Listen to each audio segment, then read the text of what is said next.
राम कुमार टोप्पो सीतापुर विधानसभा क्षेत्र से भाजपा के प्रत्याशी बनाए गए हैं। राम कुमार टोप्पो का नाम तब सुर्खियों में आया था जब उन्होंने सेना की नौकरी छोड़ी थी और राजनीति में दावेदारी की थी। राम कुमार टोप्पो आज जब इनकी टिकट की घोषणा हुई है वो संजय पार्क में घूमने आए थे। संजय पार्क घूमना आना हुआ और प्रत्याशी के रूप में आपका चयन हुआ। जी धन्यवाद।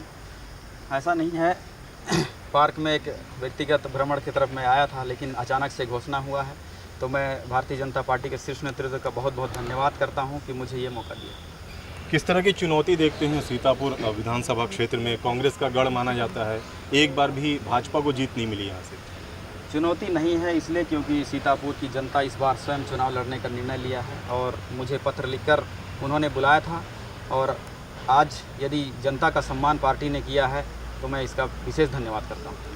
सेना की नौकरी से राजनीति का जो फील्ड है उसके अखाड़े में उतरे हैं, कितना अंतर मानते हैं? क्या किस तरह की स्थिति?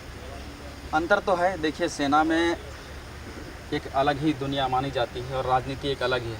आज यहाँ ऐसा लग रहा है कि एक ज़िंदगी की नई शुरुआत हो रही है रिक्रूटी के रूप में, तो चुनौतियों तो है, लेकिन इसलिए ज़्यादा चुनौती नहीं मानता क्योंकि जनता साथ खड़ी है और हमारे भाजपा के तमाम कार्यकर्तागण पूरे जोश के साथ खड़े हैं। जैसे ही आपके नाम को लेकर चर्चा चल रही थी, विरोध भी हो रहा था, विरोध का कितना स्वर देखते हैं और उसको किस तरह से मैनेज करेंगे? विरोध नहीं है, बिल्कुल भी विरोध नहीं है। सारे कार्यकर्ता एक साथ खड़े हैं और सभी का एक ही उद्देश्य है, सीतापुर को जीत हासिल करना।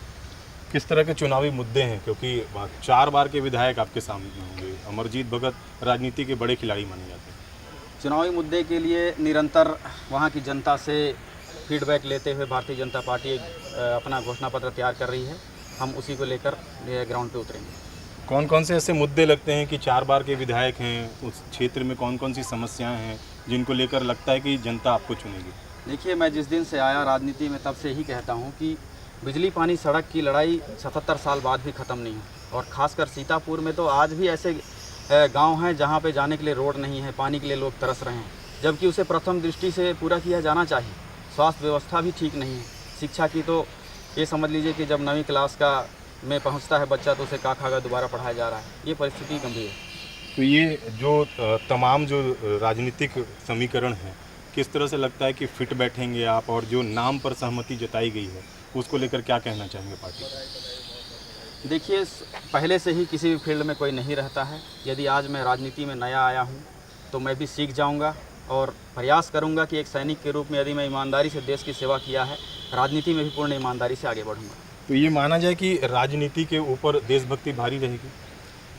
बिल्कुल, हर राजनेता को देशभक्त होना चाहिए और शायद हैं, और आज यदि मैं सेना से आया हूँ तो उसकी झलक हमेशा दिखाई देगी, ये मैं पर्सनली वादा करता हूँ। तो ये थे राम कुमार टोप्पो, जो अब जो देशभक्ति है उसके जो खेल खेलने के बाद जो राजनीति के अखाड़े में उतरे हैं, और उनका कहना है कि जो जनता है वो उनके साथ है। ऐसे में जो सीतापुर विधानसभा क्षेत्र है जहां से अब तक भाजपा को जीत नहीं मिली है, ऐसे में एक सेना के जवान को भाजपा ने प्रत्याशी बनाकर जीत की संभावना तलाश की है। ऐसे में देखना होगा कि भाजपा का ये दाव कितना फिट बैठता है। कैमरामैन दीपक गुप्ता के साथ अभिषेक सोनी, IBC 24 सरगुजा।